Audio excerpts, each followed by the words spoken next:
I get up, time is barely on our side. I don't wanna waste what's left. The storms we chase are leading us, and love is all we'll ever trust. Yeah, no, I don't wanna waste what's left. And on we'll go, through the wastelands, through the highways, till my shadow turns to sun rays. And on we'll go, through the wastelands, through the highways, and on we'll go.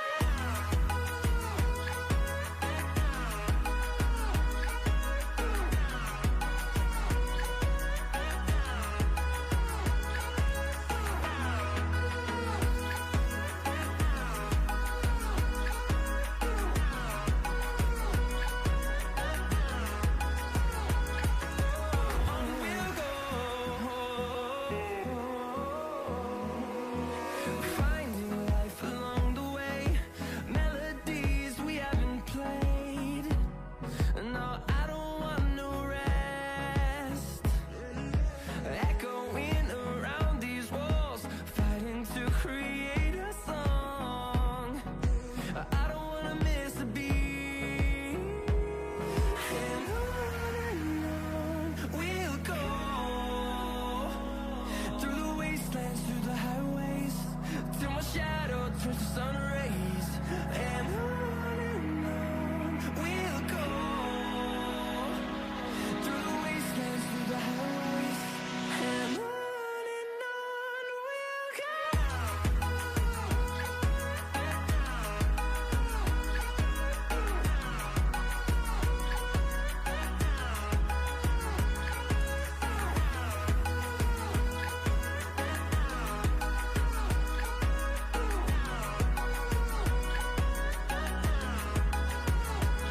And we'll grow in number, fueled by them to see the horizon, turn us to thousands. And we'll grow in number, fueled by them to see the horizon, turn us to thousands. And on we'll go, through the wastelands, through the highways, till my shadow turns to sun rays. And on we'll go, through the wastelands, through the highways, and on we'll go.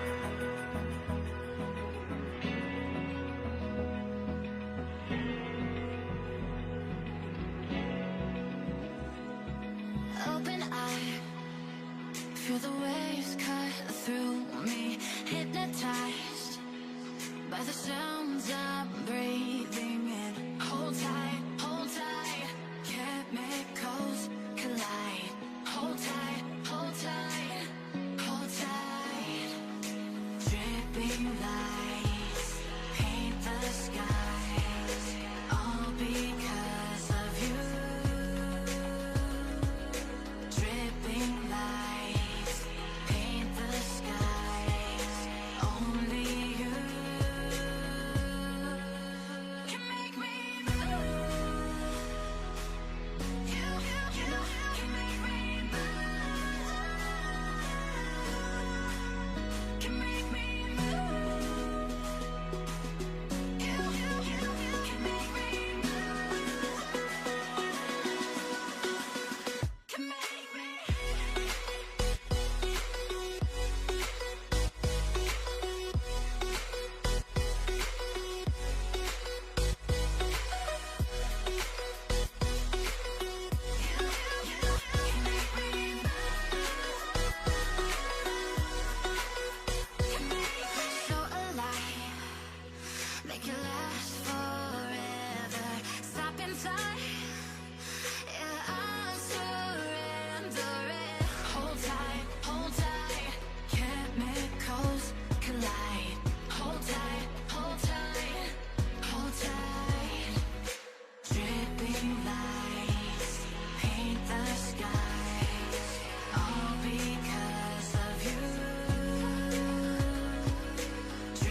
Olá pessoal, tudo bem com vocês? Boa noite, sejam bem-vindos a essa segunda aula da jornada do diagnóstico à intervenção infantil. Quero enfatizar aqui com todos vocês, se vocês estão nessa aula aqui, é porque querem dar valor a essa jornada. Uma coisa que eu quero já falar como coordenador, porque a gente viu no chat é: onde está o link da primeira aula? Calma, não se preocupa com a primeira aula agora. Fica aqui com a gente, assiste essa aula que será importante e depois a gente te envia lá pela comunidade o link da primeira aula, tá bom? Perfeito! E se você tirou mais uma horinha do seu dia para estar conosco aqui assistindo essa aula, participando dessa jornada, é que nós temos a plena certeza que você está comprometido com a sua evolução profissional. E claro que nós aqui também ficamos muito felizes de ter você com a gente ao longo dessa jornada, essa semana que foi feita especialmente para você que quer ser um profissional melhor, que quer se capacitar no diagnóstico e na intervenção infantil. Verdade, Nadine. A Nadine falou uma coisa muito importante aqui. Vocês tiraram uma hora para assistir a gente aqui. Não é uma hora qualquer. Não é uma hora desperdiçada. Não é um momento de estudo que vai vir e ir embora. É um momento onde nós iremos dar valor àquilo que está sendo ensinado pela professora. É um momento onde você deixou de estar cuidando do seu filho, às vezes de estar trabalhando, ou até descansando, assistindo Netflix, mas está aqui conosco, estudando nessa jornada especial. E por que você está aqui conosco nessa jornada especial? Porque você quer se tornar um profissional melhor. E para se tornar um profissional melhor, a gente precisa aprender com qualidade. Isso é o mais importante, não é, Nadine? Por que aprender com qualidade? Porque quando a gente está estudando e agora a gente está numa live ao vivo, né? A gente coloca a live para rodar e não pode ser que nem o estudo EAD, onde eu coloco a live para rodar, vou lavar a louça, vou cuidar de uma outra coisa, abro uma outra aba no computador e vou fazer qualquer outra coisa. Pessoal, o estudo assim não funciona. Não funciona por quê? Porque em vez de você estar prestando atenção na professora e no conteúdo riquíssimo que ela está tentando passar para que vocês se tornem profissionais melhores, esse conhecimento vai embora. Aí você pode estar pensando, mas depois eu revejo a aula. Aí depois passa, depois a jornada acaba, depois vira a sua rotina, você vai estar preocupado com as outras coisas da sua vida. Então, lembrem, participe dessa jornada prestando atenção com qualidade nela e o mais importante, anotem. E a gente já vai falar sobre anotação com todos vocês, não é, Nadine? Perfeito. Eu já vou aproveitar e vou puxar Então o gancho. Para você que fez as suas anotações na nossa primeira aula, onde a Juliana deu um show de conteúdo, inclusive, agora é o momento que as suas anotações elas vão fazer mais sentido ainda. Tudo aquilo que a gente falou na parte teórica lá na nossa aula 1, agora vai começar a clarear um pouco mais na sua mente e você vai entender melhor como você vai fazer a aplicação prática daquela teoria que a gente viu lá na segunda-feira. E aí nessa aula, é uma aula inclusive muito especial, onde a gente vai entender como é que a gente vai reunir os dados da entrevista, como é que a gente vai fazer observação, aplicar escalas e a gente vai transformar todo esse passo a passo em um plano de ação real, um plano de ação que você vai utilizar com o seu paciente após você reunir todas essas informações. E esse plano de ação, todas essas escalas que a Nadine está citando aqui, vai ser usada aonde? Na aula especial que nós teremos hoje. Será um momento essencial para todos vocês. Será um momento assim que eu falo que vai ser um marco, um divisor de águas entre o profissional que não assistiu a live e o profissional que está assistindo essa live. Porque a gente vai falar sobre o estudo do caso do menino Lucas, um garoto com suspeita de autismo. E por que suspeita? Porque muitas vezes vai vir na clínica, irá cair aí junto de vocês, seja no atendimento, uma criança que saiu da escola, veio da família com algum tipo de problema e você vai precisar resolver. E tudo isso só vai fazer sentido se você estudar com qualidade. Lembra da horinha que a gente falou que vocês estão perdendo para estar aqui? Na verdade, ninguém está perdendo nada. Vocês estão ganhando mais conhecimento. E este conhecimento vai te trazer o que o seu objetivo que é.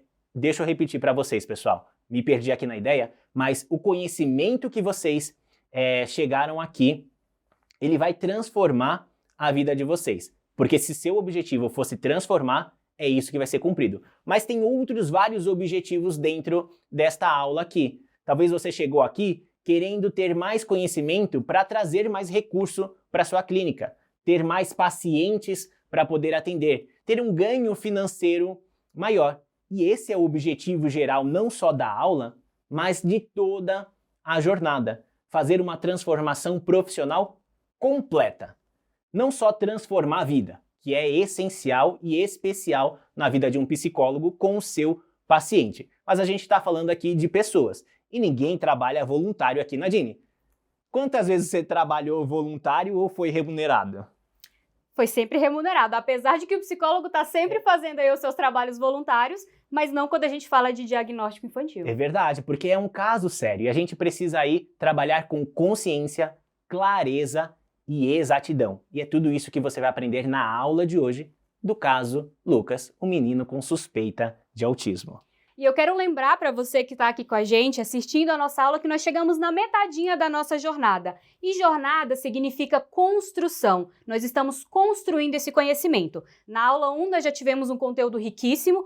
Hoje nós vamos ver na prática e a gente vai ter também a nossa terceira aula ao vivo, onde você vai aprender ainda mais a respeito do diagnóstico e da intervenção infantil. Eu sei que você está louco para ver a aula da Juliana, mas só estou dando esse gostinho de quero mais. Sexta-feira a gente também vai ter um encontro, mas a gente já te fala sobre isso. Agora com você, professora Juliana Santo.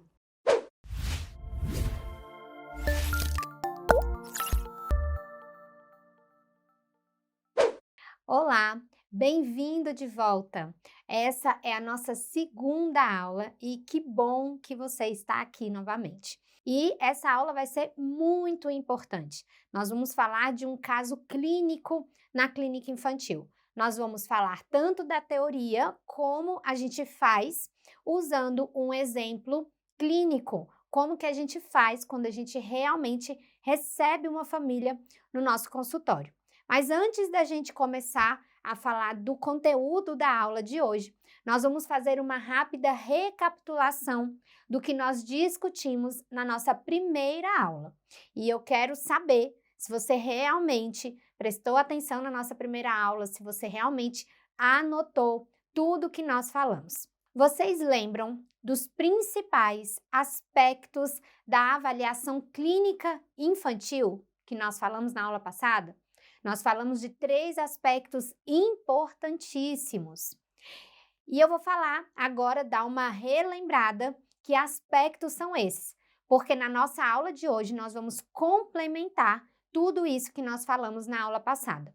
E nós falamos da ocorrência dos transtornos mentais na infância. Então, quais são as prevalências, quando que acontece, quais são os períodos do desenvolvimento que mais aparece alguns transtornos específicos. Nós falamos da importância de uma avaliação psiquiátrica criteriosa, muito bem feita, e também da condução da entrevista com a criança e com os seus cuidadores, com os seus familiares. Como é que a gente conduz essa entrevista? Como é que a gente entrevista uma criança? E esses conhecimentos, como eu falei, eles são fundamentais para a prática diagnóstica. Esses conhecimentos que nós falamos na aula passada e que nós vamos falar hoje, eles são imprescindíveis para você fazer uma avaliação diagnóstica correta e fiel do seu paciente. Se você ainda não anotou esses pontos importantes, esses 3 aspectos, eu recomendo que você faça isso agora e que você estude isso antes de você ir para a sua prática clínica. Porque o que nós vamos falar hoje complementa diretamente esses temas que nós falamos na aula passada. Então, é um complemento, é uma sequência. Prepare-se, pois essa aula será um aprofundamento essencial para a sua atuação clínica, para o seu atendimento infantil e para as famílias. Hoje, nós vamos analisar um caso clínico de uma criança que apresenta problemas emocionais e também problemas comportamentais. Essa criança, ela traz desafios para a sua família e para a escola. Então, nós vamos falar detalhadamente. Vamos discutir passo a passo como que nós, profissionais, podemos acolher essa demanda, como que nós vamos identificar padrões clínicos e como que nós vamos construir um plano de intervenção eficaz. Então, você recebe a criança no seu consultório, você recebe a família, escuta toda a demanda, toda a queixa e o que eu faço com isso? Qual é o próximo passo? Então, nós vamos falar sobre isso hoje nessa aula. Vamos iniciar? Então, vamos começar pelo nosso caso clínico e eu coloquei aí no nosso slide o caso clínico que nós vamos falar. O nome do nosso paciente é um nome fictício, obviamente. O nome dele é Lucas e ele tem 6 anos de idade. Então, ele já não está mais na fase pré-escolar, já é uma criança na fase escolar. E a queixa é: ele tem dificuldade de atenção, ele tem dificuldade de dar atenção ao que a professora está falando. Enquanto a professora está falando, ele está prestando atenção em outra coisa. Ele apresenta uma irritabilidade, então é uma criança que apresenta um problema na hora da sua frustração, é uma criança que se irrita mais do que o comum, mais do que o normal da média da sua idade, e problemas de socialização na escola. Essas são as queixas. Depois que eu ouvi tudo que a família me falou, eu resumi a queixa nisso daqui. O cenário inicial. A mãe de Lucas relata que ele tem dificuldades para seguir regras. Então, eu mando ele fazer as coisas, ele não faz. A professora manda ele fazer as coisas, ele não faz na hora certa. Ele tem uma rotina a ser cumprida, ele não cumpre essa rotina. Ele fica facilmente frustrado. Geralmente, uma criança que é facilmente frustrada, ela não gosta de ouvir o não. Ela não gosta que as pessoas não façam o que ela quer, na hora que ela quer, que seja o cuidador, que seja a mamãe, o papai, a professora. Ele fica frustrado, ele não gosta. A frustração também vem de uma brincadeira, quando ele não ganha o jogo, quando ele não consegue o que ele quis, quando ele não chega em primeiro lugar, quando ele não tem na mão o que ele quer, porque ele precisa dividir, porque ele precisa dar para o outro também, mas ele quer, e geralmente nesses momentos vem a frustração. E Lucas também demonstra comportamentos impulsivos. Então, a frustração e o comportamento impulsivo, ela tá ali muito ligada, né? Porque quando a criança não gosta do que aconteceu, quando ele perde o jogo, geralmente ele chora, ou ele bate nos amigos, ou ele pega a bola e joga a bola longe, ou é um jogo de tabuleiro, ele derruba todo o tabuleiro, ele joga o tabuleiro e acaba com a brincadeira das outras crianças, ou ele começa a chorar e emburra também, a brincadeira acabou, me dá meu brinquedo, né? Então, ele demonstra comportamentos impulsivos, ele não pensa antes de fazer, o controle inibitório dele está desregulado. A escola de Lucas também já sinalizou preocupação com o desenvolvimento dele e sugeriu uma avaliação psicológica. Então, aqui a gente observa que Lucas veio encaminhado da escola.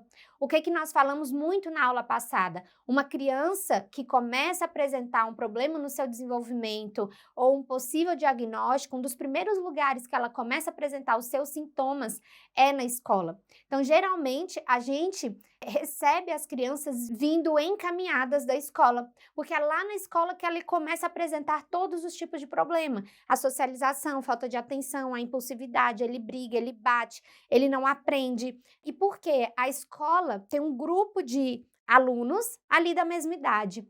E quando um aluno se destaca, tanto de uma forma boa quanto de uma forma ruim, a escola observa isso muito rápido. Então, Lucas apresentou esses problemas na escola, né? E a escola sinalizou que está preocupada. Então, a escola chamou a família e falou: mãe, eu preciso que vocês busquem ajuda para o Lucas, porque aqui na escola ele está apresentando esse e esse problema.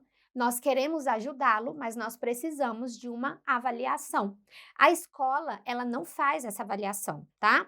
Então, por isso que a criança vem para um profissional fora da escola, nós fazemos todo o trabalho e levamos de volta para a escola o que ela pediu. Nós vamos ver isso, é o nosso último tópico dessa aula. O que a gente faz com a escola do Lucas? Então, a escola mandou a mãe do Lucas buscar ajuda, a mãe do Lucas chegou no meu consultório, e aí o que eu faço, tá? Vamos por partes. Então, nós vamos falar passo a passo da avaliação clínica do Lucas. Vamos falar de uma avaliação clínica infantil no geral e vamos sempre relacionar com o nosso caso clínico, com o Lucas. O primeiro passo da nossa avaliação clínica é o primeiro contato com a família. Nós falamos um pouco sobre isso na aula passada e vamos falar melhor agora. O primeiro atendimento com os pais é feito de forma bastante acolhedora. Nós falamos isso da aula passada, né? Que devemos ouvir, devemos ter uma escuta ativa, devemos entender o que essa família está falando e o importantíssimo, esse primeiro contato com a família, ser somente com a família. Então, a mãe do Lucas me procurou por mensagem ou ela me ligou e eu falei: a primeira sessão é com você, eu quero fazer uma entrevista com você, eu quero entender, mãe do Lucas, qual realmente é a queixa. E mãe, não precisa você trazer o Lucas, tá? Porque a primeira sessão é sem o Lucas, eu quero ouvir você, o pai do Lucas, os cuidadores, né? Quem realmente é o responsável. Ah, porque o Lucas fica com a minha mãe, eu posso levar minha mãe? Pode, você pode trazer sua mãe. Então pode vir você e sua mãe para a primeira sessão, mas o Lucas não deve vir, tá? Então, nós falamos sobre isso na aula passada, eu não vou ouvir todas as queixas que a mãe do Lucas quer me falar com o Lucas do lado, né? Então, ela tem uma relação, olha, o Lucas não sabe ouvir não, o Lucas não sabe ser frustrado, o Lucas bate nos amigos, o Lucas não sabe perder o jogo, o Lucas se destaca na frente dos amigos porque ele atrapalha a professora, ele não presta atenção no que ela fala, as notas dele tá ruim. E o Lucas do nosso lado ouvindo tudo, né? Então, não, por favor, não vamos fazer isso. Nós ouvimos o relato e as queixas da mãe do Lucas. Geralmente, os pais têm uma lista de queixas em relação ao filho e devemos ouvi-los. Então, nós vamos ouvir, nós vamos acolher. Essa família está buscando ajuda. Doutora, a escola mandou eu vir aqui, meu Deus, ajuda a gente, porque senão daqui uns dias a escola não vai aceitar o Lucas lá mais. E aí, nós vamos ouvir. Quando nós escutamos e acolhemos esses pais, automaticamente a gente consegue uma conexão com essa família. Então, a partir do momento que eu ouvi essa mãe, ouvi esse pai, houve uma conexão e a mãe do Lucas confiou em mim. A mãe do Lucas falou, nossa, a doutora que a gente foi, ela é tão acolhedora, ela ouviu a gente com tanta paciência, eu falei, e ela ficou ali me ouvindo. Houve uma conexão, eu confio nela para cuidar do Lucas, então, ótimo, vou continuar levando o Lucas lá. Há uma conexão quando a gente escuta e quando a gente acolhe. A abertura para relatos fiéis e participação desses pais no processo do filho vai ser muito maior quando há essa conexão. Então, nós vamos ver o quanto a participação dos pais é importante em todo o processo. Tanto nas entrevistas para a gente entender o caso do Lucas, quanto no tratamento do Lucas, tá? Vocês vão perceber o quanto os pais precisam se dispor, né? Leva o Lucas, traz o Lucas, leva o Lucas no profissional, volta para a Juliana, vai para a escola, volta para cá, vai no outro profissional. Então, a gente precisa de uma participação dos pais. Os pais são fundamentais, os cuidadores são fundamentais no tratamento do paciente, tá? Então, quando a gente escuta, quando a gente acolhe, há uma abertura para esse dispor dos pais. Nessa mesma sessão, tá? Que é essa primeira, nós devemos oferecer uma espécie de contrato para essa família. Então, eu vou já receber a mãe do Lucas com um contrato na mão. Nós falamos anteriormente pelo celular, nós marcamos um horário. Então, é segunda-feira, 2 horas, a sessão da mãe do Lucas. Eu já vou levar um contrato para ela. Por que um contrato? para que não tenha dúvidas do que será realizado e para que a família não se sinta frustrada diante dos atendimentos. Então, essa família chegou no consultório e a mãe do Lucas é Maria. E eu vou falar: oi Maria, boa tarde, fica à vontade, senta, vamos começar a nossa sessão. Antes da gente começar, eu tenho um contratozinho aqui, só algumas questões burocráticas para a gente seguir. E aí, nesse contrato, é importante que tenha questões de horário, de valor, tá? De como que é a sessão para desmarcar, se ele me faltar, como que vai ser, se essa sessão vai ser reposta ou se não vai ser reposta. Se eu faltar, se eu não puder ir na sessão, eu profissional, como que vai ser feito. Então, nesse contrato, eu tenho tudo isso de informações. E aqui, Maria, no final do contrato, eu falo para você como que eu vou trabalhar com o Lucas. Então, como o Lucas tem 6 anos, o meu trabalho com ele vai ser de uma forma lúdica, tá? Eu vou brincar com o Lucas para eu ter acesso a ele, para eu ter informações, para eu conseguir entrevistar o Lucas. Você acredita que eu entrevisto o Lucas brincando com ele? Então, brincar para mim é uma coisa séria. O Lucas não. O Lucas realmente vai estar brincando aqui no consultório. Mas é assim que eu vou acessar o Lucas, tá? Então, aqui no final eu falo um pouquinho de como que eu trabalho.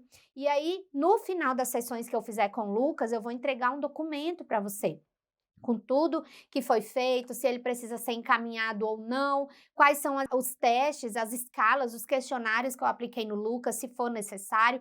E aí, na última sessão, eu te entrego esse documento, certo?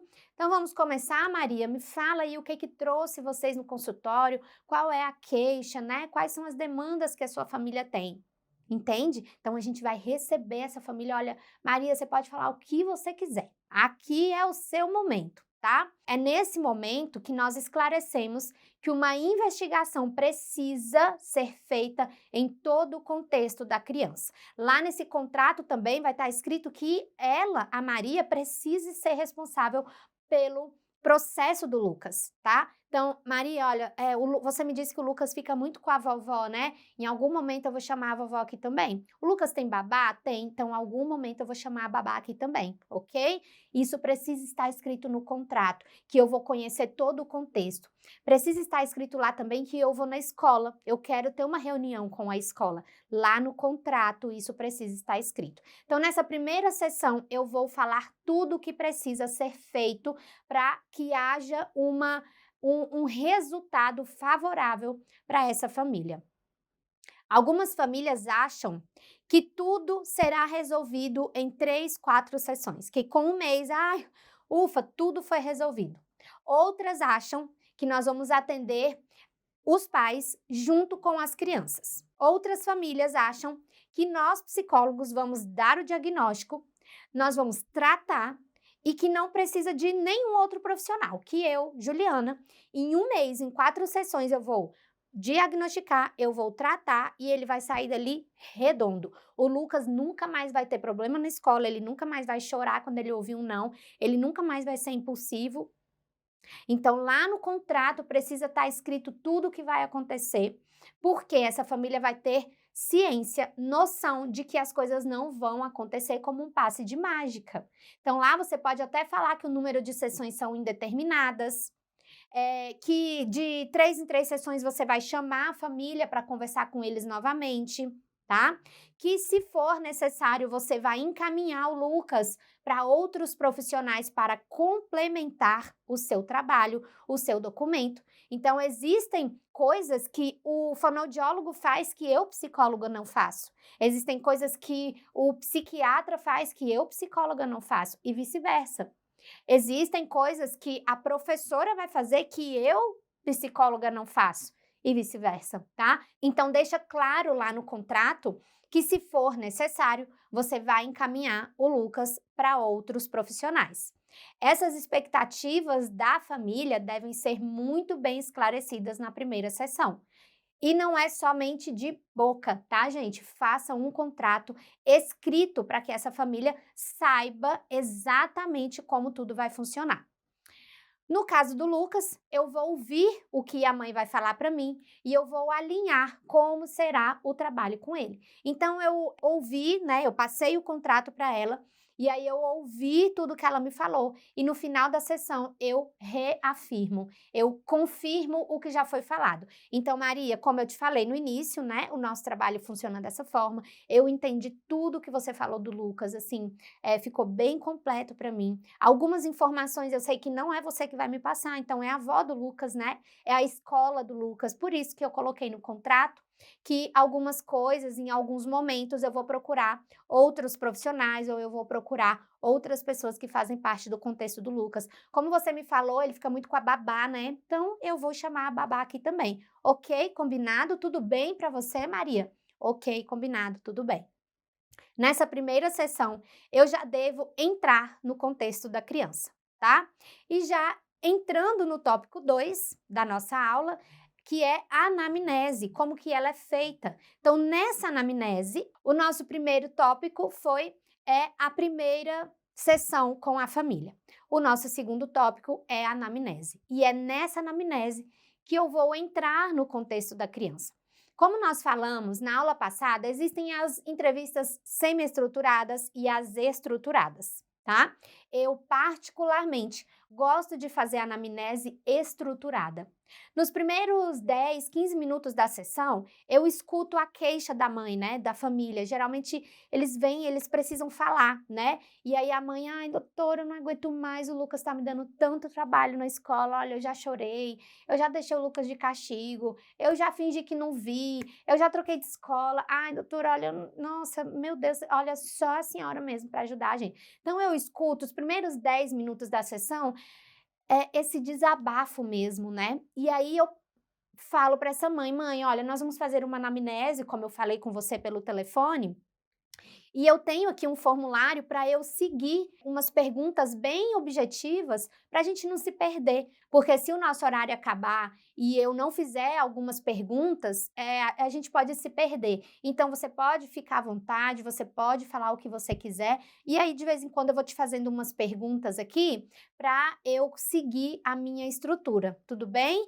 Então, eu deixo essa família à vontade, mas ao mesmo tempo eu sigo ali o meu formulário, tá? Então, essa é a minha forma juliana, porque eu gosto de seguir uma estrutura para na hora que a sessão acabar, eu tenho ali tudo que eu precisava saber, tá? Então, existe modelos de anamnese que vocês podem pegar como formulário, né, com outros profissionais. Existem modelos de anamnese para que você possa seguir ali de uma forma mais estruturada, tá? E aí, nessa anamnese, nós vamos entrar nesse contexto da criança. A gente não vai deixar para falar do contexto da criança só daqui 2 semanas, 3 sessões eu vou falar, mãe, com quem mesmo que o Lucas fica quando você está trabalhando com a babá? Ah, eu quero falar com a babá. Não. Na primeira sessão eu já vou entender qual é o contexto dele.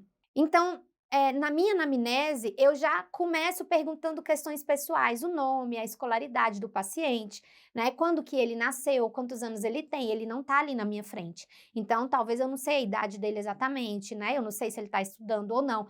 E aí, eu vou perguntar isso de forma objetiva na anamnese. E vou perguntar por que buscaram ajuda. Alguns vieram encaminhados de outros profissionais e outros não. No caso do Lucas, o que a mãe dele vai falar para mim? Sim, doutora, a gente veio pela escola, né? Então, a escola que pediu ajuda e eu ali na anamnese. Por quê? Lá na minha anamnese tem uma parte que fala se o paciente veio encaminhado ou não. E qual foi o profissional que encaminhou? Doutora, foi a escola mesmo que pediu. Então, eu coloco lá. Tem famílias que falam, não, a pediatra pediu para fazer uma avaliação nele. E aí, eu coloco ali que foi uma pediatra, tá? E algumas perguntas importantes que nós devemos fazer para começar a investigação do contexto da criança com quem essa criança mora, quantas pessoas tem ali na família dela, qual o contato do Lucas com a vovó, com o papai, com o vovô. Então, essa mãe, como eu falei na aula passada, essa mãe fala dela e da avó. Ah, e aí eu e minha mãe que cuida do Lucas, e aí minha mãe fica com o Lucas. E aí chegou assim, no meio da sessão, ela não falou nada do pai. Eu vou ficar sem perguntar do pai? Não. As primeiras perguntas já na minha anamnese que eu pergunto, com quem o Lucas mora? Comigo e com a minha mãe. Ah, tá. O Lucas tem contato com o pai dele?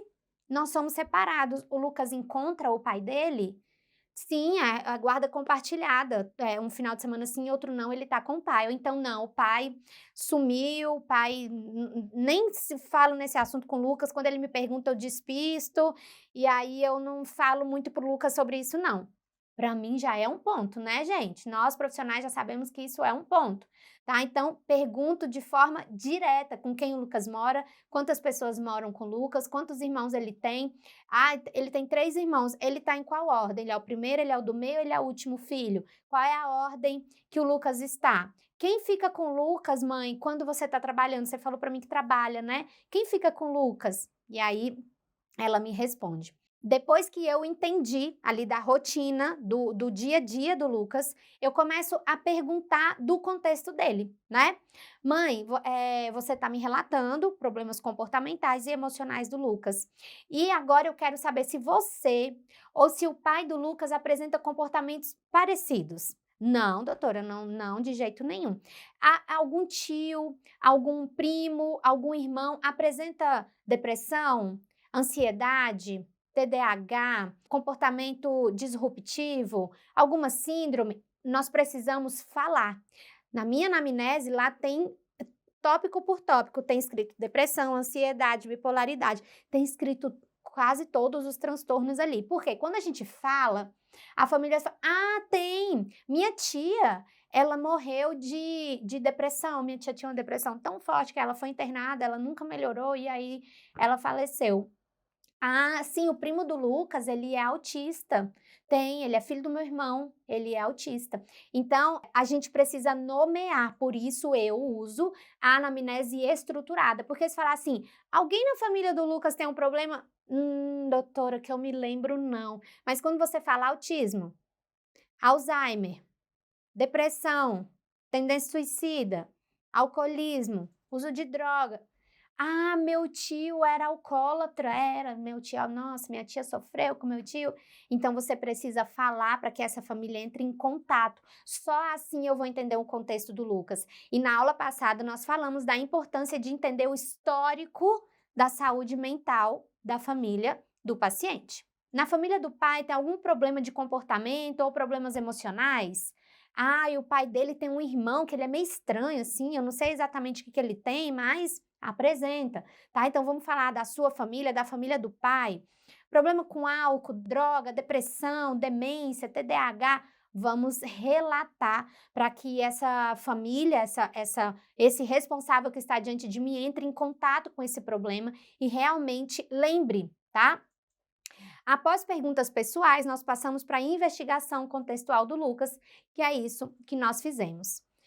E aí vamos entrar também em assuntos da rotina. Então, o Lucas fica com a vovó, que você me falou, né? O que o Lucas faz durante o dia? Ele fica lá e ele assiste um pouquinho de televisão. Aí, com quem que ele faz o dever de casa? As tarefas que a escola manda. Doutor, ele quase não faz tarefa de casa. Olha, porque minha mãe é muito idosa, né? Já não faz. Eu chego muito tarde, muitas vezes o Lucas está dormindo. A gente já entendeu tudo, né? A queixa foi da escola. Quando a mãe me relata isso, ou então, olha, ele não faz, mas quando eu chego, ele tem que fazer. E se não fizer, apanha. Se não fizer, fica de castigo. A gente precisa entender isso. Com quem ele fica? Com a vovó? O que ele faz durante o dia? Que horas ele acorda? Que horas ele come? Doutor, ele não come, ele não gosta de comer. Lucas não come. Já entendi outra coisa, essa criança tem um déficit nutricional, provavelmente. Isso traz problemas de aprendizagem. Isso traz problemas no desenvolvimento físico dessa criança. Isso traz irritabilidade. Preciso entender todo esse contexto e eu, profissional, preciso saber disso, tá? Eu preciso entender que transtornos podem vir de uma falta de alimentação saudável, de uma falta de sono. Que horas ele dorme? Que horas ele acorda? Ele fica muito na televisão? Comportamentos agressivos. O que ele assiste? Doutora, não sei, porque é minha mãe que fica com ele, né? E aí eu não sei muito o que ele vê, não. Mãe, você precisa saber o que seu filho está vendo. Se ele estiver repetindo comportamentos lá de um jogo violentíssimo que ele está vendo, lá um jogo que ele mata todo mundo no jogo, e na escola ele bate em todo mundo. Mãe, você precisa saber o que o Lucas está vendo no celular, o que ele está jogando, tá, mãe? Precisa saber. Entendem como a anamnese é importante ali, detalhe por detalhe, Esclarecer que nós devemos ir na escola fazer uma reunião com os responsáveis. Então, eu vou falar para essa família também que eu vou lá na escola.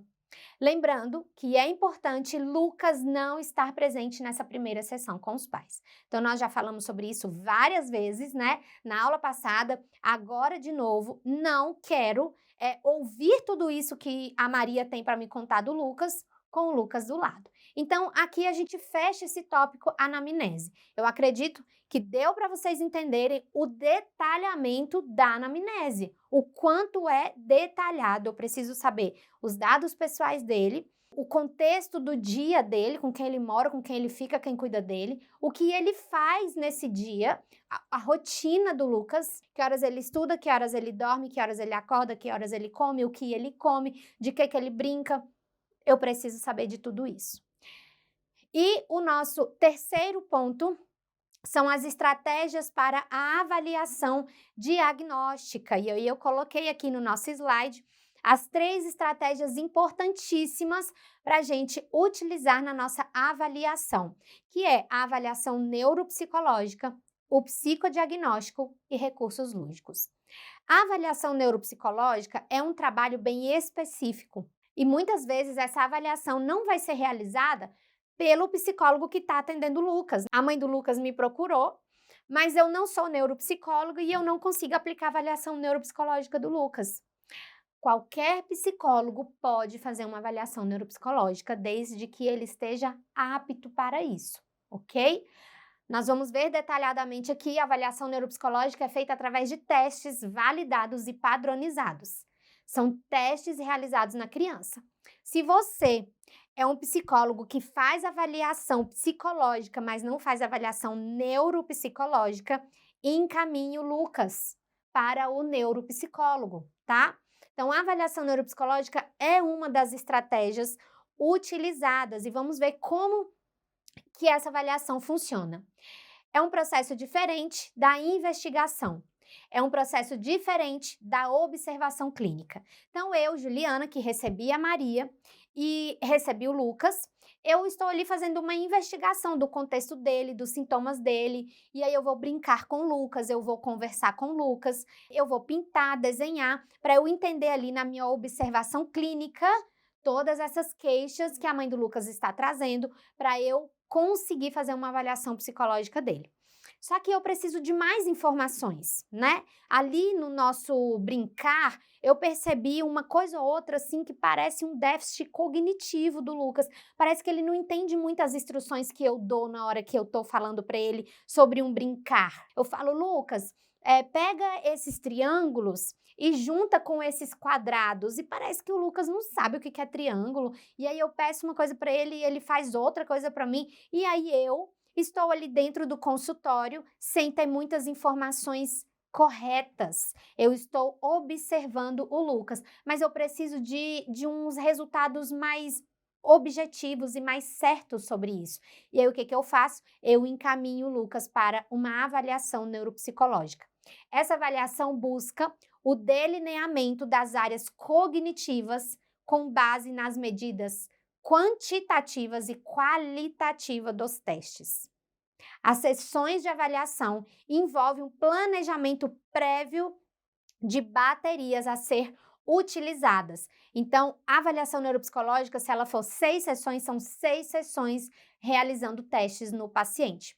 Levando em conta a regulamentação dos testes normatizados para a população brasileira. Eu não vou pegar um teste da internet, imprimir e aplicar no Lucas. Esses testes precisam ser validados, normatizados pela SATEPSI.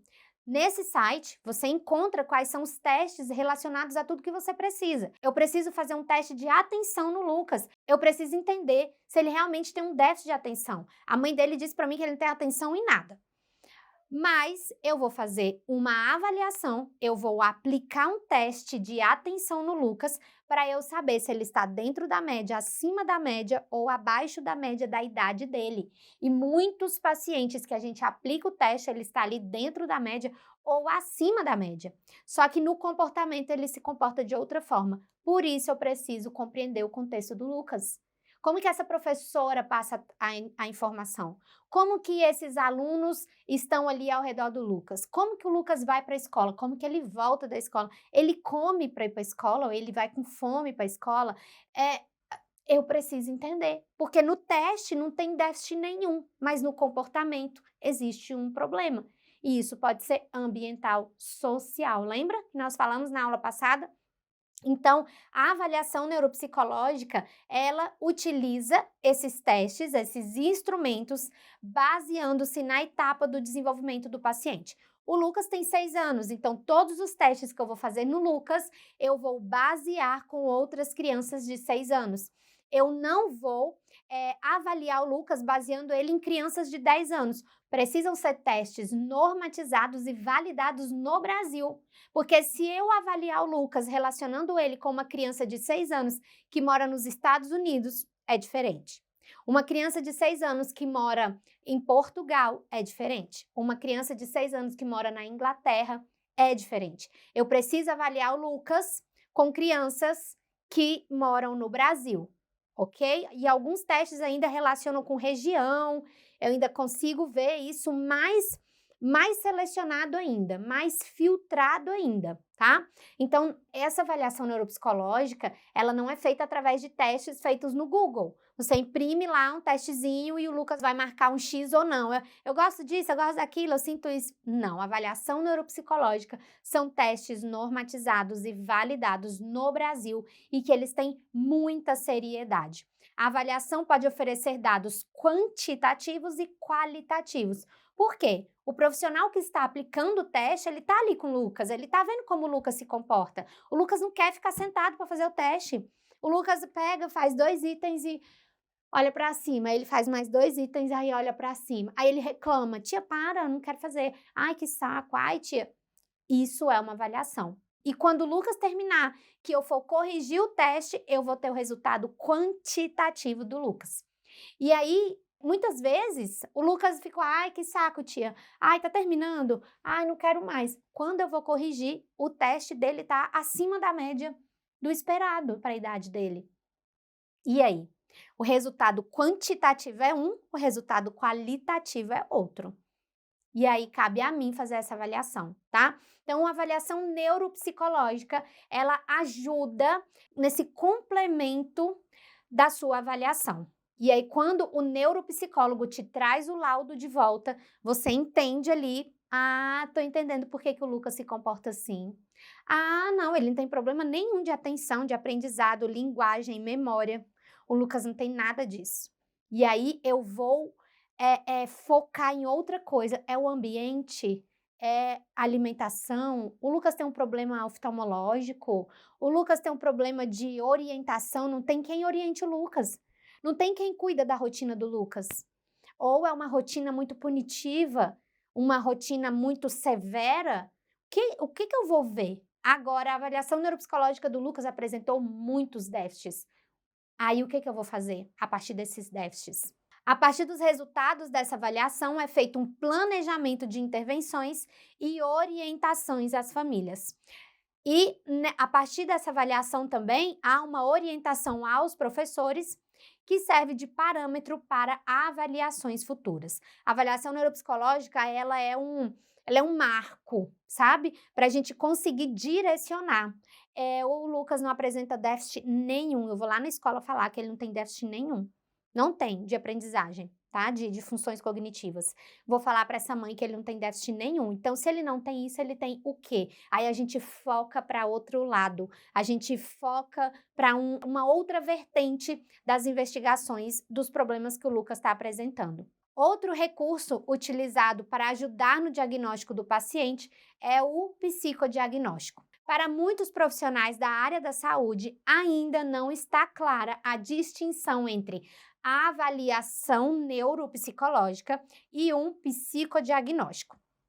Em grosso modo, eu vou explicar para vocês, O neuropsicólogo avalia as funções cognitivas do Lucas. A memória, a atenção, a linguagem, funções executivas, a praxia do Lucas, todos os tipos de atenção, né? Atenção sustentada, atenção alternada, a memória imediata, a memória de longo prazo. Isso a avaliação neuropsicológica faz através dos testes. E no psicodiagnóstico, o psicólogo avalia características mais relacionadas com a estrutura e com a dinâmica da personalidade. Entenderam a diferença? Na avaliação neuropsicológica, eu posso aplicar um teste de personalidade? Pode, tá? Mas a gente aplica ali mais depois dos testes de cognição. Depois dos testes de cognição, eu posso aplicar um teste de depressão, de ansiedade, um teste de personalidade, mas é fundamental os testes cognitivos. No psicodiagnóstico não tem os testes cognitivos. A prática mais comum é que o psicólogo utilize entrevistas com os responsáveis e com os pacientes. É comum também que ele faça uma anamnese, uma observação do comportamento e testes padronizados. Então, ele também utiliza testes, né? Ele faz uma anamnese. E aí, a Maria, a mãe do Lucas, ela veio em mim, ela falou toda a queixa e eu mandei ela para o neuropsicólogo. Ela voltou com um laudo. Aí mãe, a gente precisa fazer um psicodiagnóstico então, porque aqui na avaliação cognitiva do Lucas não apresentou nenhum déficit. Vamos fazer um psicodiagnóstico? Aí vai a Maria fazer um psicodiagnóstico. Em todos, ela teve que falar anamnese tudo de novo. No neuropsicólogo, fez uma anamnese? Fez. No psicodiagnóstico, fez uma anamnese de novo. Eu vou ter que falar tudo de novo? Mãe, vai ter que falar tudo de novo. Vocês entendem a importância da mãe e do pai, do responsável, do cuidador, engajar no processo do Lucas? Se lá na primeira sessão eu não ouvi a mãe do Lucas com atenção, eu não cuidei dessa mulher, eu não acolhi as dores da Maria, eu não falei para ela como que nós iríamos trabalhar, que talvez eu iria encaminhar ela para outros profissionais. Se ela não estava sabendo disso, ela vai falar: ah, doutora, eu vou ter que de novo repetir toda a minha história? Tudo que eu falei para você do Lucas, eu vou ter que falar de novo para outro psicólogo. Não, doutora, pega a anamnese e manda para ela. Você não pode mandar uma foto para ela, não? Então, se lá na primeira sessão você não ouviu essa família, não houve aquela conexão, não vai ter disposição dessa família, dessa mãe, falar da história do Lucas para 5 profissionais. E ela ainda pagar para fazer uma avaliação neuropsicológica, ela ainda pagar para fazer um psicodiagnóstico. A primeira sessão é a chave de tudo. E nós, profissionais, precisamos ter sabedoria para acolher essa família, porque a gente sabe o que está por vir. E se eu não fizer isso aqui na primeira sessão, essa mãe não vai participar de mais nada, ela vai achar um saco. Ela vai me mandar mensagem reclamando, ela vai abandonar o processo e o Lucas vai ficar sem ajuda. Então, eu preciso, na primeira sessão, ter essa conexão.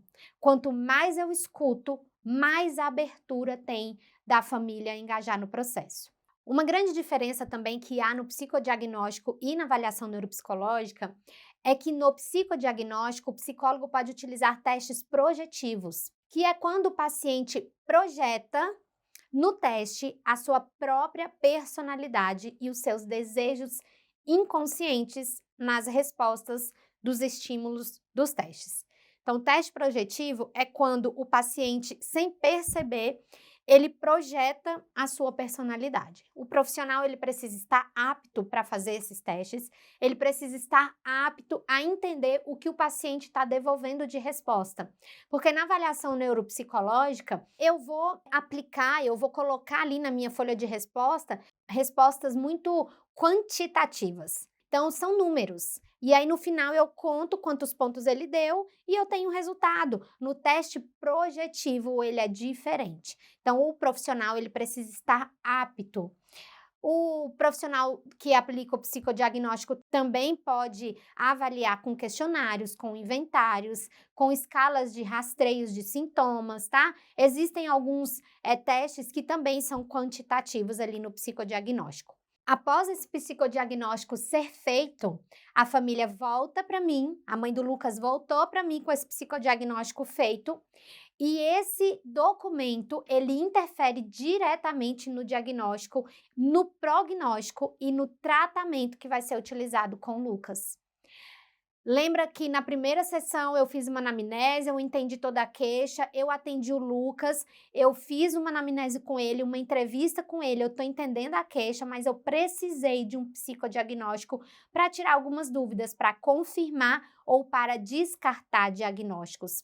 E aí, quando essa família volta com o psicodiagnóstico feito, com avaliação neuropsicológica feita, eu consigo organizar o diagnóstico do Lucas, eu consigo entender o prognóstico do Lucas, como ele vai estar daqui a um tempo, se esse comportamento na escola vai piorar, se essa irritabilidade dele vai piorar se não for tratada, eu consigo entender ou eu consigo perceber, não, isso é porque ele não está conseguindo acompanhar os amigos nas tarefas, porque a atenção e a memória dele deu abaixo da média e isso prejudica muito. E aí, como ele não acompanha os amigos, ele vê que ele não acompanha, ele fica irritadíssimo. E aí ele bate, aí ele quer se mostrar de outra forma. Então, eu consigo entender o prognóstico do Lucas. E também o tratamento do Lucas. Qual vai ser a abordagem terapêutica que eu vou utilizar com o Lucas? E a última estratégia da avaliação diagnóstica que nós vamos utilizar são os recursos lúdicos. Eu vou utilizar brinquedos, recursos, né? Não só brinquedos estruturados, um jogo de tabuleiro, um baralho, uma boneca, um carrinho, isso são brinquedos estruturados, que eu fui lá na loja e comprei, mas eu também utilizo recursos não estruturados, que é o lápis de cor, é a massinha, é uma argila, é o papel, a tinta, a caneta, a tesoura, é a caixa de leite que eu faço virar um ônibus, é a tampinha da garrafa que eu fiz virar o pneu do ônibus. Existem esses recursos estruturados e os não estruturados também, tá? Através desses recursos, eu vou ter acesso a uma linguagem não verbal do Lucas. Se eu sentar na minha cadeira, colocar o Lucas do lado de lá da mesa e começar a fazer um monte de pergunta para o Lucas, ele não vai me responder nem 3 perguntas. Ai, tia, não sei. Não lembro. Tia, pergunta para minha mãe. Manda uma mensagem para minha mãe, pergunta para ela. Não sei.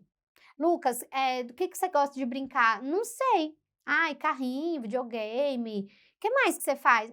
Não lembro. A criança é assim, de 6 anos então, principalmente. Ela não quer falar, ela não tem a linguagem verbal como a mais expressiva. Por isso, eu vou utilizar recursos para eu atingir a linguagem não verbal do Lucas e, ao mesmo tempo, eu ter ali um resultado de tudo que eu preciso saber, de dar uma anamnese feita com o Lucas através de uma brincadeira. E enquanto a criança está brincando, ela fala também. Então, eu vou observar o brincar dela e eu vou ouvir o que ela tem para me falar durante a brincadeira também. Muitas vezes, ele não tem uma linguagem verbal, mas no brincar, nós conseguimos ter acesso ao sofrimento e à demanda da criança. Então, ela vai passar para mim a demanda dela. A mãe me trouxe uma demanda, que é aquela relacionada à escola, irritabilidade, ele não tem uma atenção boa, ele tem um desempenho ruim na escola. Essa é a demanda que a escola passou para a mãe e que a mãe trouxe para mim. Na sessão com o Lucas, eu vou ver que, na verdade, o Lucas não tem um apoio emocional. O Lucas fica na televisão o dia inteiro enquanto a vovó está cuidando da casa e a mãe dele está trabalhando. O Lucas não almoça bem, o Lucas não dorme bem. E aí eu consigo ver isso no meio de uma brincadeira, sim. Eu consigo entender do Lucas, do contexto do Lucas através de uma brincadeira. Porque é na linguagem não verbal que a criança mais expressa os seus sofrimentos e as suas demandas. Eu posso utilizar jogos, eu posso utilizar recursos estruturados para eu avaliar muita questão da frustração, né? Então, o jogo de carta faz o Lucas ganhar ou perder um jogo. Um jogo de tabuleiro faz ele ganhar ou perder. Um jogo que eu monto uma torre e essa torre cai toda hora, eu consigo ver ali o nível de frustração do Lucas. Toda vez que essa torre cai, o Lucas chora. O Lucas briga, ele fala um palavrão, ele pega as pecinhas da torre e joga tudo para lá. Ou quando eu estou ganhando o jogo de cartas, ele fica, não, tia, eu vou deixar você ganhar agora, tá? Aí ele esconde a melhor cartinha dele para que eu possa ganhar o jogo. Por que ele está deixando eu ganhar o jogo? O que significa isso? O que o Lucas está querendo dizer para mim através disso? Ou ele faz de tudo, ele esconde uma cartinha, a melhor carta do jogo, para na hora que ele precisar ele utilizar, ele burla as regras do jogo, ou ele não cumpre. Toda vez que a gente joga o Uno, o Lucas inventa uma regra diferente. Quando ele vê que ele tá perdendo, ele começa a inventar. Não, tia, minha mãe me ensinou a brincar assim. Não, tia, lá na escola a gente brinca desse jeito. Não, tia, você perdeu. Como é o brincar do Lucas, tá? Então a gente consegue ver muito o que a mãe trouxe de queixa ali no brincar com ele. E vamos entrar agora no nosso quarto e no último ponto da avaliação diagnóstica da criança. Esse ponto fala do encaminhamento, tá? Quais são os encaminhamentos importantes que eu posso fazer para uma avaliação do Lucas, para complementar o que eu estou fazendo aqui no consultório. Como eu falei, tem coisas que eu faço que a professora não faz, tem coisa que a professora faz que eu não faço, tem coisa que o psiquiatra faz que eu, psicóloga, não faço e vice-versa. Então, eu coloquei aqui 3 profissionais importantíssimos para ajudar a gente nesse fechamento de um possível diagnóstico ou descartar um diagnóstico do Lucas. Então, nós vamos falar do psiquiatra, do fonoaudiólogo e também do terapeuta ocupacional. E aí, o primeiro profissional que nós vamos falar que é importante para complementar a nossa avaliação é o psiquiatra. Este profissional, que é médico, né? Então, para ficar muito claro, o psiquiatra, ele faz medicina e após a conclusão da graduação, ele faz uma especialização em psiquiatria. Então, o psiquiatra, ele é médico e é o psiquiatra que tem ali o aval, a autorização para receitar medicações. Por isso, nós psicólogos não receitamos medicação, porque nós não somos médicos, tá? E somente o médico receita medicação para o paciente. O psiquiatra ajuda no processo do tratamento de problemas emocionais e em crianças ele ajuda principalmente em casos mais graves, como nos transtornos mentais e emocionais. Então, o psiquiatra, no geral, ele cuida da saúde emocional do paciente e na criança, em casos mais graves, a gente encaminha, sim, para o psiquiatra. Existem psiquiatras pediatras, né? Psiquiatras focados no atendimento com as crianças. Esse profissional, ele pode ajudar de forma direta e assertiva em 2 situações. Fazendo o diagnóstico diferencial, que é quando ele distingue diferentes transtornos mentais. Então, ele consegue olhar para o Lucas e falar, o Lucas pode ser, pelos sintomas, ele pode apresentar um TDAH, ou por causa do déficit de atenção. E aí, na avaliação neuropsicológica, a gente vai ver se ele realmente tem um déficit de atenção. Ou o Lucas pode apresentar um problema de conduta, porque o comportamento dele é desafiador, o comportamento dele é de não seguir regras, ele não é uma criança disciplinada, ele não gosta das ordens, e aí isso pode trazer um problema de conduta. Ou o Lucas pode apresentar um problema de depressão. O Lucas, ele não tem uma assistência, ele foi uma criança abandonada, e aí pelo pai, ele só tem contato com a mãe, com a avó materna, e aí ele tem uma saúde emocional bem fragilizada, e essa depressão pode causar todos esses problemas comportamentais do Lucas lá na escola. Então, o psiquiatra, ele vai fazer esse diagnóstico diferencial. Se não é isso, é o quê, tá?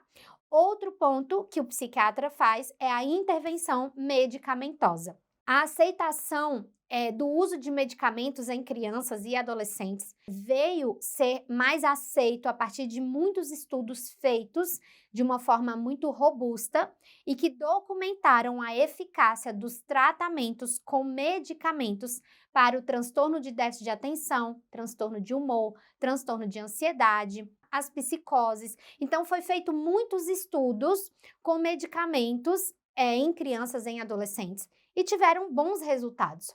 Por isso, isso pode ser utilizado com crianças e com adolescentes. E a gente precisa estar abertos a esse tipo de tratamento, a essa opção de tratamento, tá? A medicação, a droga, ela é utilizada para a melhora do paciente.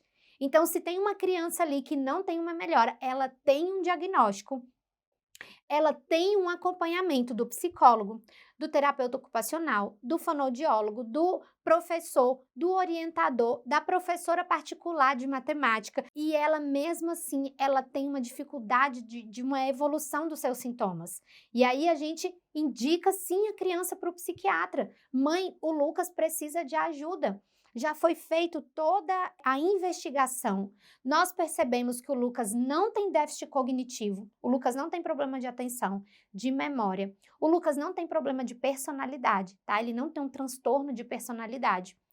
E a gente precisa fazer uma investigação com o psiquiatra também, porque há uma suspeita de uma depressão, por causa da história dele, de abandono, ele não tem o pai, ele não tem contato com o pai, essa história não é muito bem esclarecida para ele. Você tem a opção de não falar sobre isso com o Lucas, né? Você optou em não esclarecer isso e é um questionamento dele, e o Lucas fica muito tempo sozinho com a vovó, ele fica muito tempo na televisão, ele fica muito tempo sem muitas atividades úteis para ele. Então há sim uma possibilidade de uma depressão no Lucas, tá? E a gente precisa de uma avaliação do psiquiatra. Então, muitas famílias têm resistência a esse profissional, mas nós precisamos saber o quanto o psiquiatra ajuda na saúde mental das crianças também. Saúde mental e a saúde do comportamento também da criança. É necessário alguns cuidados antes de iniciar o uso de qualquer medicação.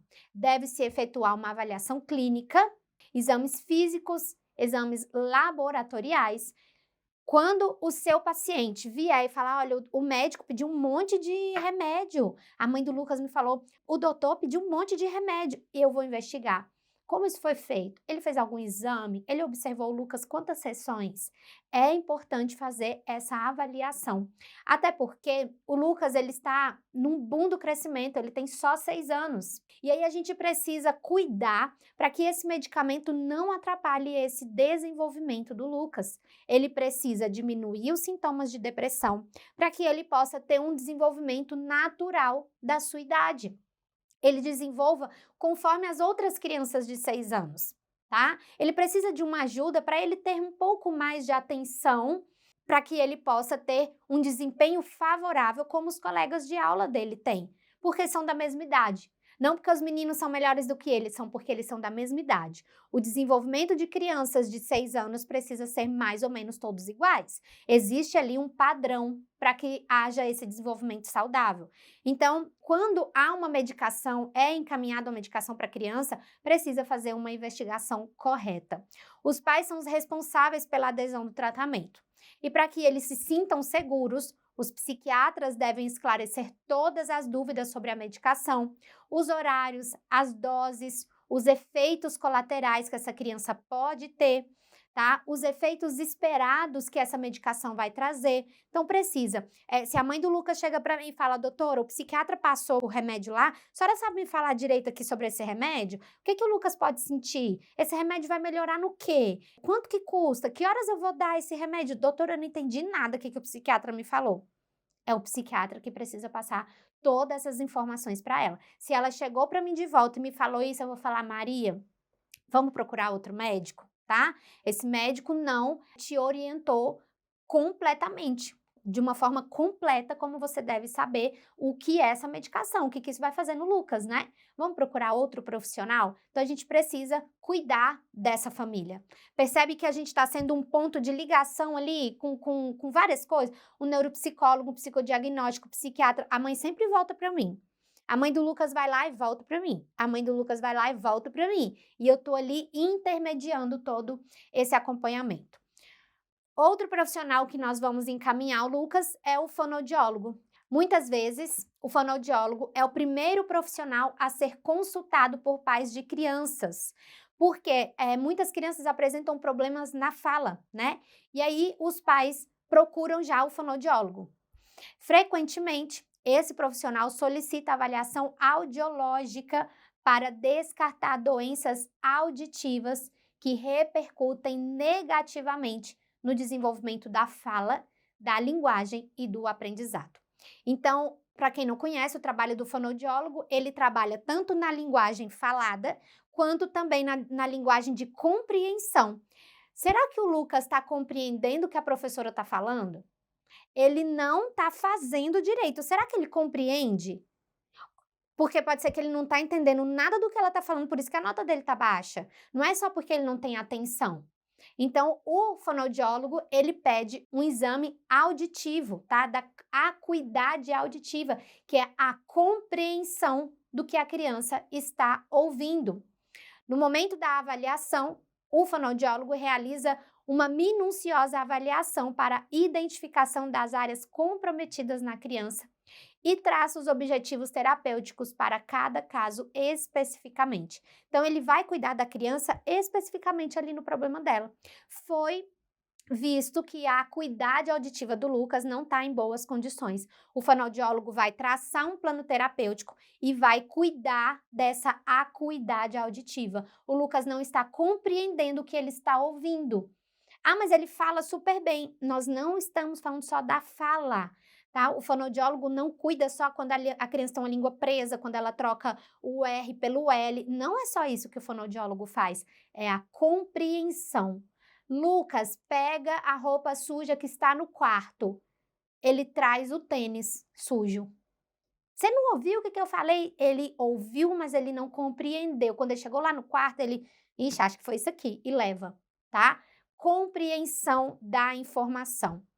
A intervenção precoce e contínua do fonoaudiólogo é essencial para a evolução satisfatória da comunicação, seja para o desenvolvimento da linguagem receptiva do paciente, ou também seja para o desenvolvimento da linguagem expressiva. Linguagem receptiva, o que ele recebe de informação, e linguagem expressiva. Então, eu vi que o Lucas não compreende o que a professora fala.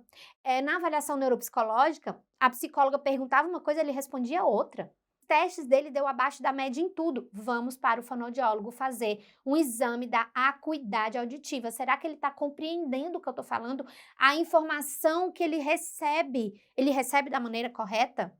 Certo? Esse é o trabalho do fonoaudiólogo. Não é apenas o que ele fala, língua presa, trocar uma letra por outra. É a compreensão também. Quando encaminhar um paciente para o fonoaudiólogo? Então, eu recebi o Lucas e a mãe dele não foi no fonoaudiólogo ainda. Quando o que o meu paciente precisa apresentar para eu encaminhar ele? Atraso no desenvolvimento da fala, desordem de linguagem expressiva, ele expressa, mas eu não entendo nada, ele me contou uma história, eu não entendi nada da história que ele me contou. Desordem da linguagem receptiva, espectro autista, paralisia cerebral, apraxia da fala, que é a dificuldade em produzir sons na ordem correta, disartria, que é a dificuldade de articular a fala, perda auditiva após aquisição de fala, perda auditiva antes do início da fala. Tudo isso, gente, eu vou saber na anamnese. Eu vou lá perguntar quando ele falou, quais foram as primeiras palavras, com qual idade ele falou.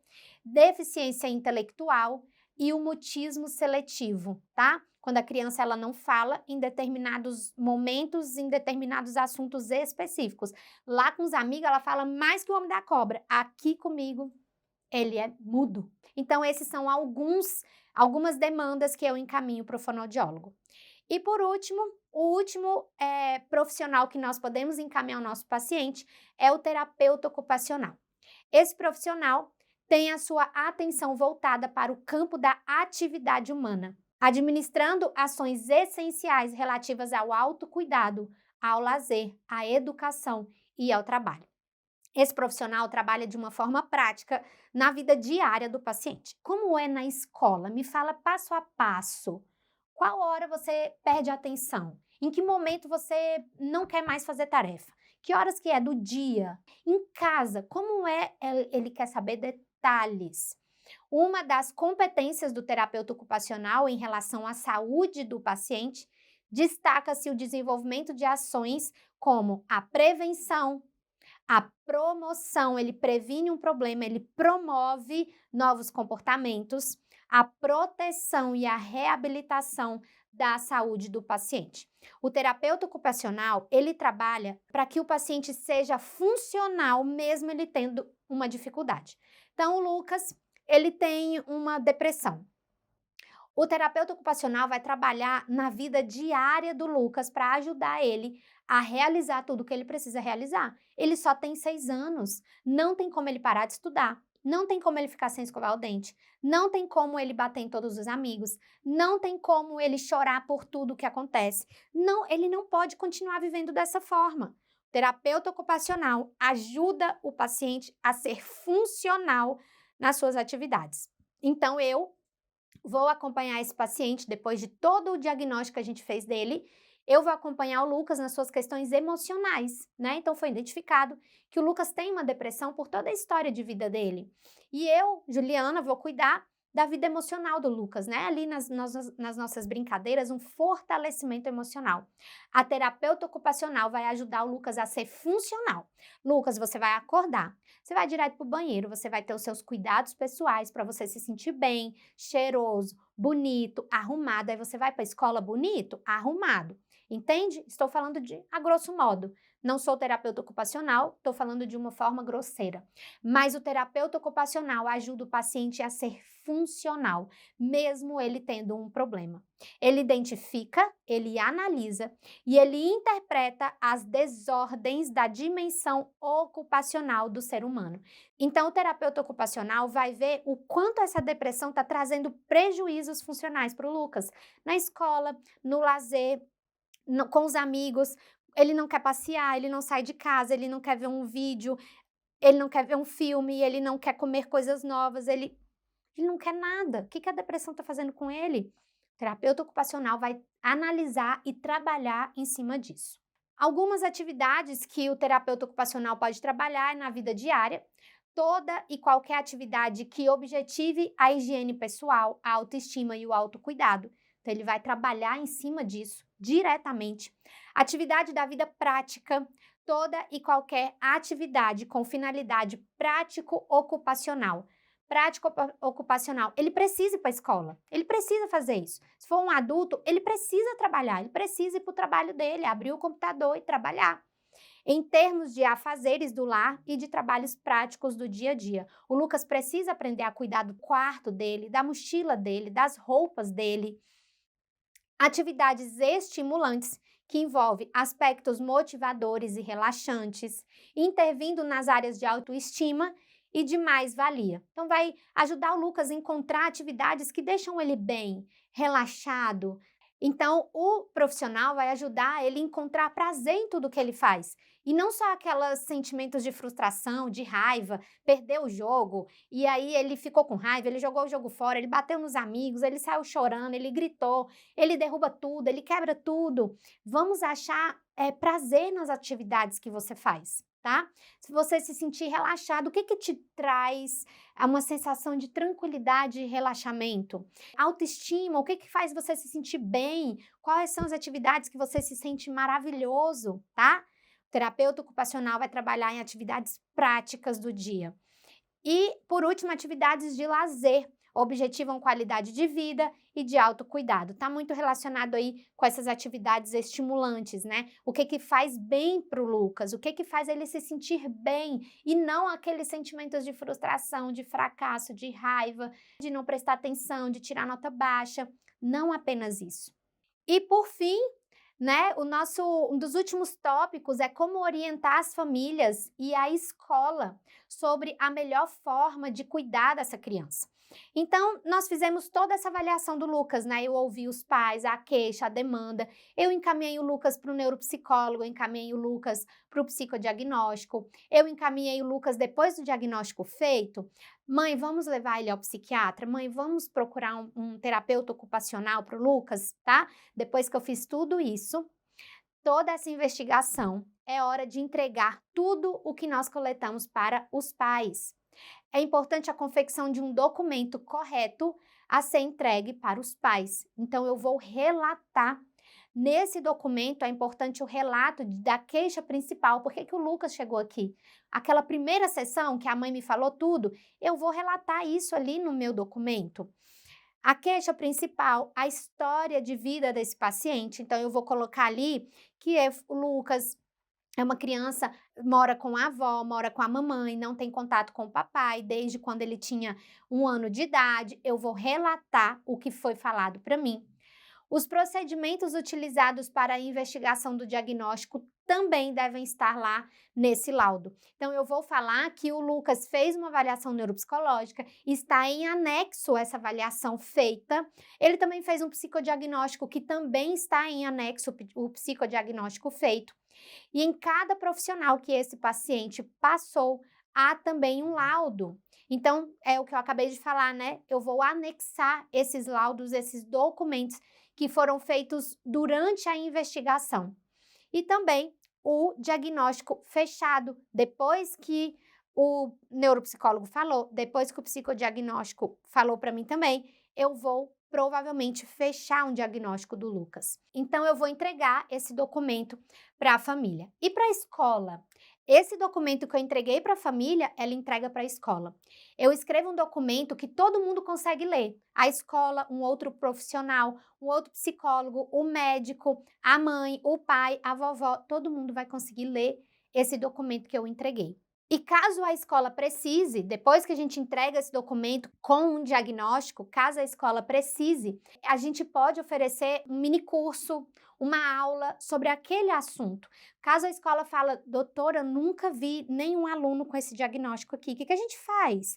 Eu posso oferecer para eu informar o que é aquilo, tá? Como a escola vai tratar, aí a gente precisa de um profissional específico para isso. Um psicólogo escolar, né? Encaminhar isso para que no dia a dia esse aluno seja acompanhado. Mas eu, que fiz toda essa investigação, eu posso falar e oferecer para a escola uma reunião, um minicurso, uma aula do que é aquilo que está no laudo do Lucas.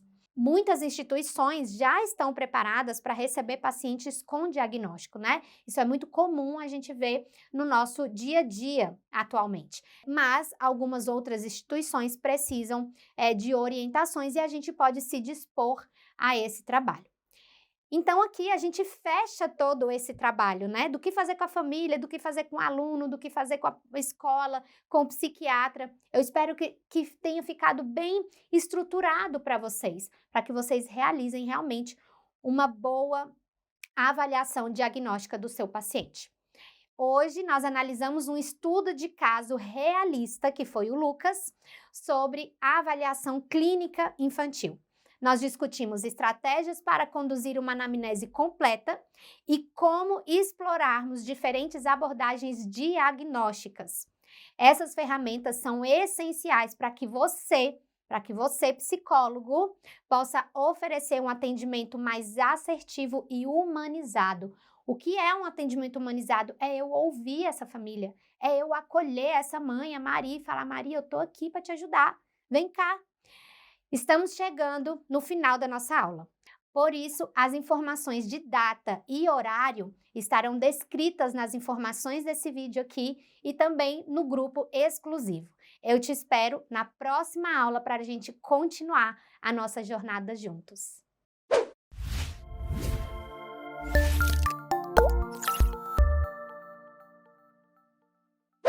Chegamos ao fim de mais uma aula da nossa jornada. E se você acompanhou essa aula até o final, eu tenho plena certeza que você já se sente um profissional mais qualificado e mais preparado para conduzir casos clínicos com mais segurança. Verdade, Nadine, mas eu quero enfatizar com vocês e serei um coordenador chato, tá bom?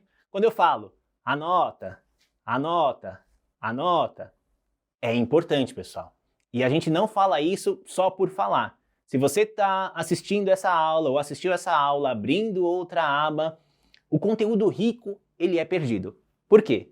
Lembra daquela pirâmide da pedagogia do aprendizado, onde se a gente só escutar o professor, a gente retém 10%, se a gente ler um livro, se a gente escrever, se a gente anotar, depois se a gente revisar, o conhecimento, ele vai sendo fixado, ele vai aí agregando e a gente não vai esquecer. E por que é importante não esquecer? Porque o que a gente falou aqui nessa live e vai falar também na terceira aula é a prática clínica real. Não é um caso hipotético. A suspeita de autismo do menino Lucas não é algo corriqueiro que vai acontecer uma vez ou outra na clínica de vocês. Eu falo que aquele que atende crianças vai acontecer com muita constância.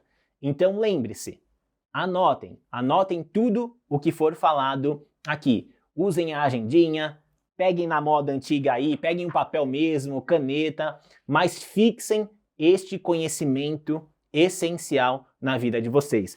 E para falar que não é só vocês, eu anotei aqui o que a gente aprendeu hoje nesse estudo de caso.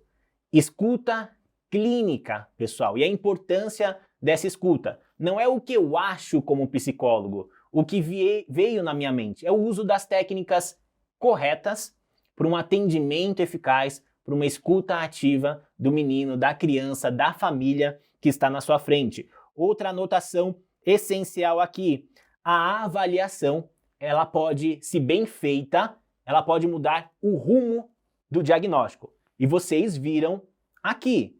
E vocês também passarão por isso na clínica de vocês.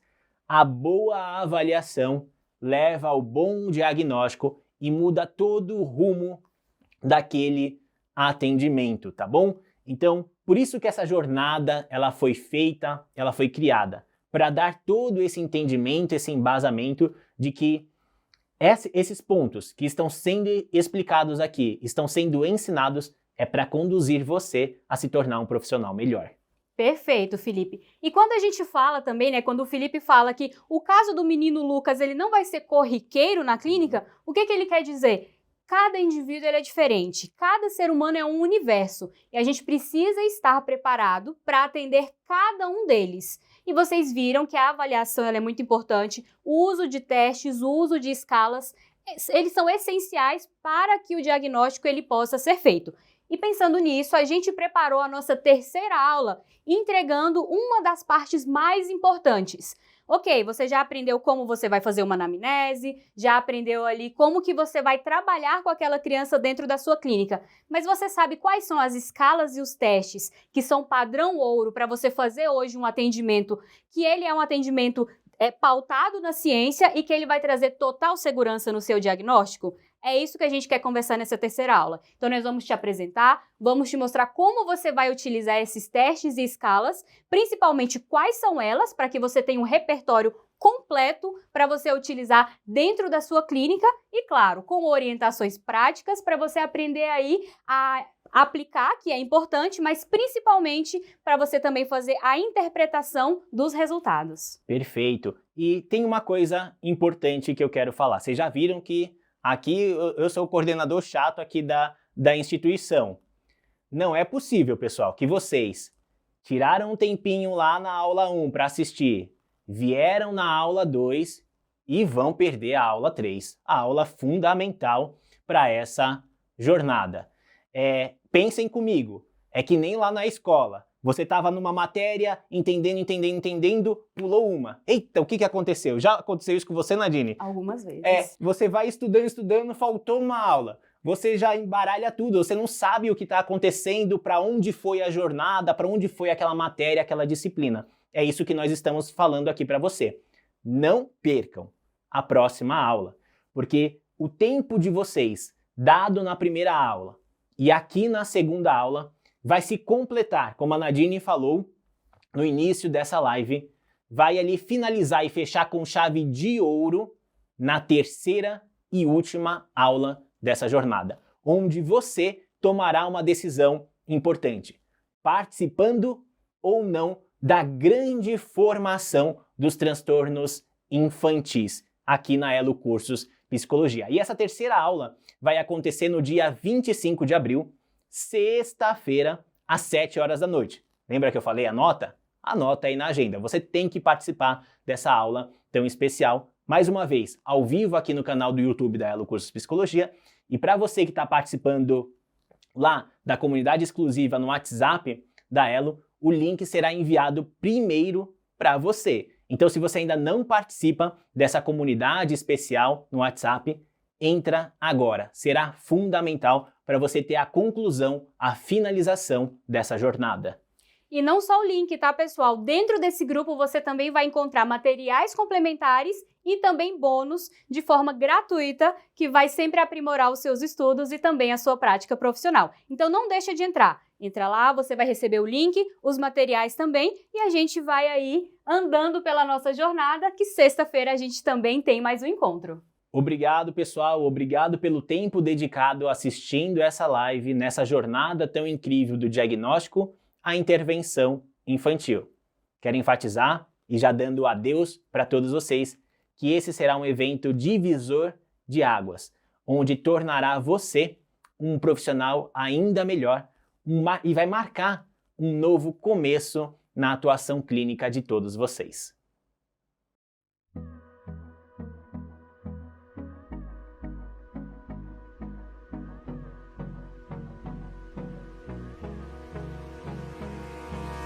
Hold me close till I get up. Time is barely on our side. I don't wanna waste what's left. The storms we chase are leading us, and love is all we'll ever trust. Yeah, no, I don't wanna waste what's left. And on we'll go, through the wastelands, through the highways, till my shadow turns to sun rays. And on we'll go, through the wastelands, through the highways. And on we'll go.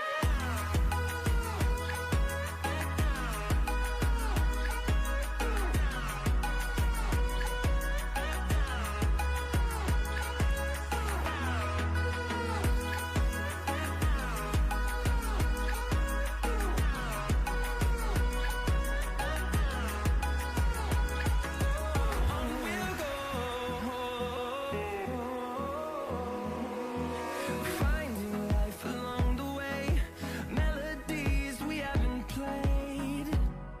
No, I don't want no rest. Echoing around these walls, fighting to create a song. I don't wanna miss a beat. And on we'll go, through the wastelands, through the highways, till my shadow turns to sun rays. And on we'll go, through the wastelands, through the highways. And on we'll go.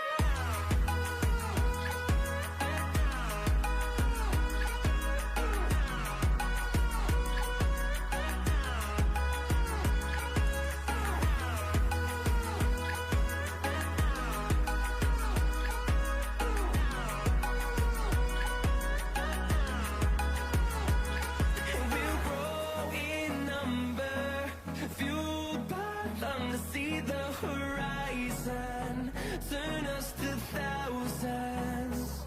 And we'll grow in number, fueled by them to see the horizon, turn us to thousands. And on we'll go, through the wastelands, through the highways, till my shadow turns to sun rays. And on we'll go, through the wastelands, through the highways. And on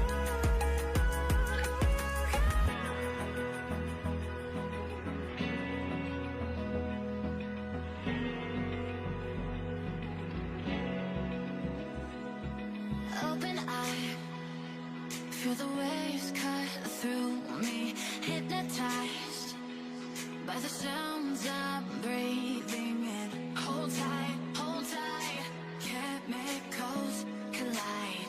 Hold tight, hold tight, hold tight.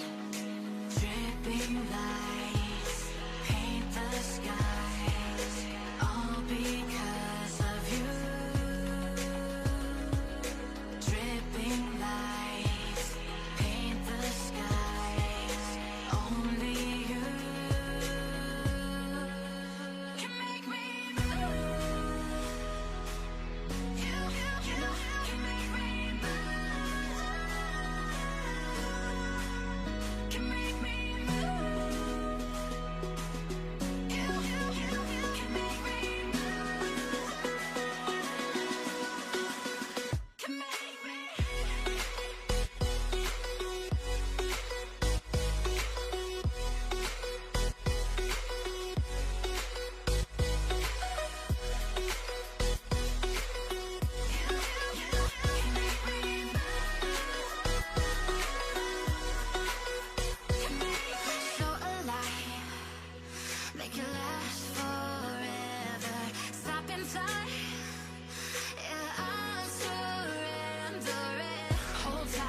paint the sky.